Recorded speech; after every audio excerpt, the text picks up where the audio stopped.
দেখুন, মানুষের জন্মছকের ষষ্ঠ ভাব থেকে বোঝা যায় রোগ, ঋণ এবং শত্রুর কি প্রভাব তার জীবনে পড়তে পারে। আর এই তিনটে জিনিসই মানুষকে ভীষণ কষ্ট দিয়ে থাকে। রোগ শারীরিক ক্ষেত্রে কষ্ট দেয়, ঋণ মানসিক ক্ষেত্রে কষ্ট দেয় এবং শত্রু উভয় ক্ষেত্রেই কিন্তু কষ্ট দিয়ে থাকে। তাই এই তিনটে বিষয় থেকে যদি আপনি মুক্তি পেতে চাইছেন, যদি আপনি এই সমস্যা থেকে বেরিয়ে আসতে চাইছেন, তাহলে আজ আমি আপনাদের একটা ছোট্ট উপায় বলবো।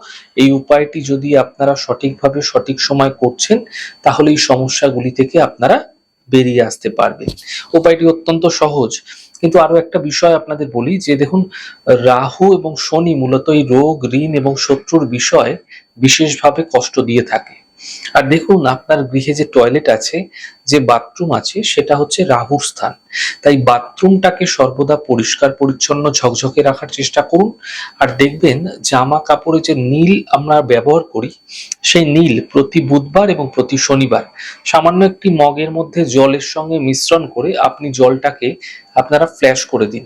এই প্রক্রিয়াটি ক্রমাগত আপনারা করতে থাকুন, প্রতিদিন করুন, মানে প্রত্যেক বুধবার শনিবার করতে থাকুন।